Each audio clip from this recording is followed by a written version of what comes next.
If there's one thing we all praise about Android, it's variety. From affordable beasts to expensive kitchen sinks, you can pick how much you want to pay and what you get for that money. It's honestly why it makes it hard to compare phones, because price isn't everything. You'd think that more expensive means better, but that's not always the case. And no other battle shows those differences more than the one we're about to begin. On one corner, we have the Galaxy S23 Ultra, Samsung's latest and greatest flagship, and already one of the best phones of 2023. On the other corner, we have the Pixel 7 Pro, Google's best phone ever, which is actually a statement I will not argue with this year. Their $300 price difference might make it look like an unfair comparison, but what if that's exactly how much money you could save? I'm Jaime Rivera with Pocket Now, and let's dive into our comparison.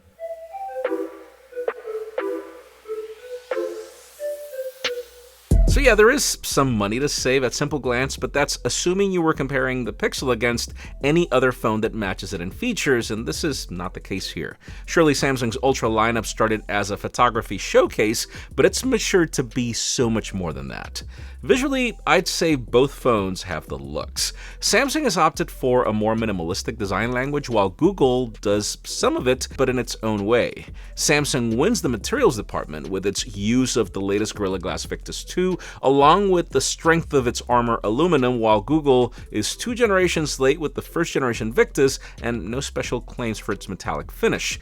I also wouldn't call either phone ergonomic. The Galaxy might be nearly 2mm taller and wider, in addition to being 22 grams heavier, but it's not like the Pixel feels that much better in the hand, given they're both just as thick. I also tend to drift more to Samsung's matte finish, but Google's gloss is more of a subtle statement than anything. My only complaint is that the visor on the Pixel was pretty easy to scratch when seen against the light, but which does a far better job at not wobbling on a table versus what Samsung does with its camera rings. Overall, I drift more to the elegance and feel of the boxier Galaxy, but I know many of you prefer the curves of the Pixel. Going into internals also makes an additional case for the Galaxy. Yes, the S23 Ultra rocks the latest Snapdragon 8 Gen 2, and the problem is the Pixel's tensor is based on the Exynos chip Samsung just decided to ditch, and for a reason. RAM options are the same, but then the Galaxy also starts at double the storage at faster speeds, connectivity is the same, but then Samsung's Bluetooth is newer, the batteries are the same size, but then Samsung charges it faster. You get where I'm going. The Galaxy offers more, which is to be expected because you're paying more money for it. Now, flip them around and things continue to get complicated. Samsung's AMOLED 2X continues to be the gold standard in display quality, but it's not like the Pixel's OLED lags behind. They both offer 120Hz variable refresh rate, and stacking them side by side shows that color accuracy and viewing angles are well handled by both displays. I'll give the edge to Samsung for being a hair larger, but mostly because it's brighter in both normal scenarios and peak brightness. I even noticed the Ultra is smarter about adapting to its environment, where the Pixel is usually going over and drawing more power as a result. The ultrasonic fingerprint scanner on the Galaxy is also more secure, and I'd say I prefer Samsung's always-on options versus Google's. Personally, I debate upgrading a product each year. Oh, and yeah, the Galaxy also has louder and more robust dual-firing speakers, even if the Pixel is no slouch. But there are some subtle differences to tell them apart. An additional benefit of this Galaxy's display is that it's not just a regular phone. The Wacom Digitizer on top enables S Pen functionality, allowing you to use this phone as a digital notepad, and other tricks that are in some cases forgettable, but in others quite useful. Its integration with the Microsoft Office suite is essential for me. It's one of the main reasons I don't argue with having One UI 5.1 on the Galaxy, even if I know that for any purists out there, you'll prefer the Pixel's version of Android better. Without Samsung's implementation, most of the features I just mentioned simply won't work. I also appreciate Samsung's denser approach to the user interface, giving you more usable space in addition to tricks like the Edge menus for quick shortcuts. By contrast, Google's larger, more in-your-face case approach, which I'm sure is something some of you prefer, is not my cup of tea. If anything, I do like Google's smarter approach to an Android phone. There are awesome tricks from the Google Assistant, voice recording transcriptions, day one software updates, and other essentials that are exclusive to Pixels, at least for now.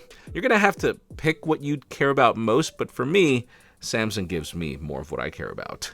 Now, after using the Pixel for nearly 6 months and the Galaxy for 2, I will tell you that both phones are clearly the refined versions of their predecessors. It's as if both Samsung and Google decided to address all the complaints that we had before, particularly in endurance. The Galaxy is a 2-day phone without breaking a sweat, while the Pixel doesn't really go that far, but it's totally a 1-day phone without a problem. I also find each phone to be snappier, more reliable, and better at connectivity than before as I tested them on AT&T's 5G network. Now, in all fairness, phone calls were never a problem on either of their predecessors, but in everything else, I'd say you'll get a solid experience regardless of which phone you pick. Obviously, the last frontier to test is the cameras, and boy does this continue to get interesting. Spec-wise, the Ultra is the Ultra, boasting an extra camera and more megapixels than a human can fathom, but then the Pixel is no slouch in its offerings, and we know it still can't be matched in its ability to make miracles with computational photography. The Tensor G2 is all about that extra computational boost, but then so is the Snapdragon 8 Gen 2. In reality, though, results are kind of mixed. Each approach is different, with the Galaxy favoring more subtle tones that you can edit later, while the Pixel is all about the extra contrast that might spare you from it, though which could get in the way of anyone that favors other looks. Their focal lengths are also different, so forgive me for sticking to optical capabilities as much as possible. I love that the Pixel's ultra-wide is slightly wider, and that it's not trying to fake capabilities it doesn't have and going to 30x. The Galaxy, by contrast, pushes far beyond, but I wouldn't use it beyond that same 30x anyways. Regardless, I'd be comfortable with both phones if I had to pick one during the day.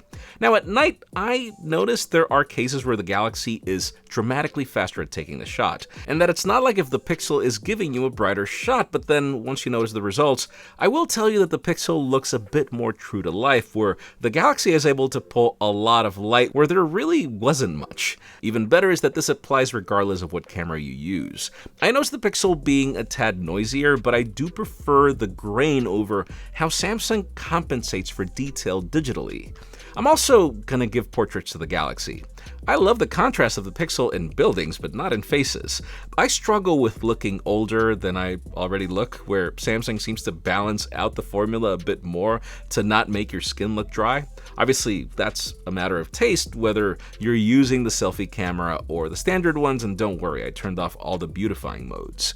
The Pixel does fight back in having cool tricks like long exposure and action pan, which you can achieve manually on the Galaxy, but which require you to know what you're doing, while Google's approach is to give you a pro camera for consumers.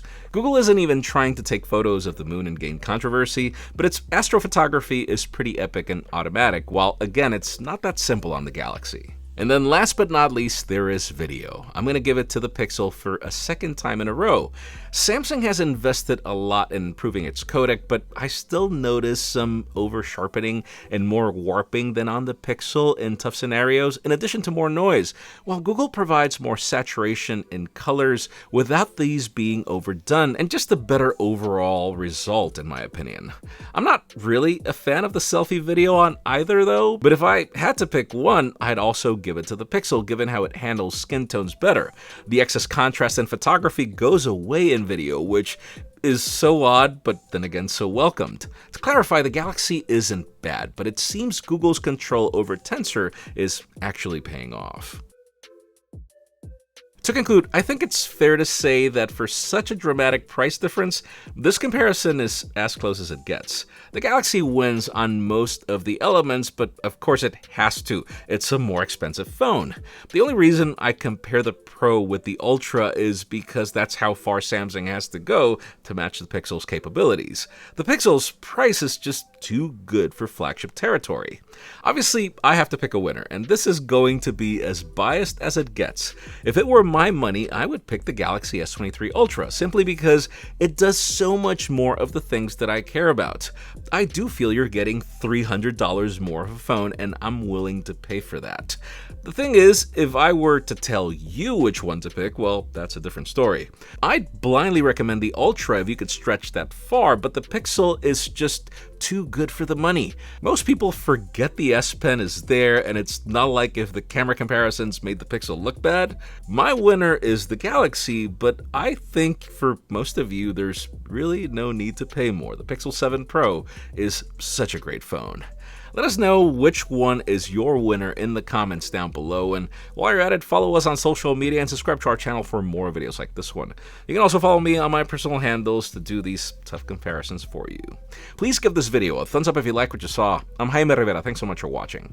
We'll see you on the next one.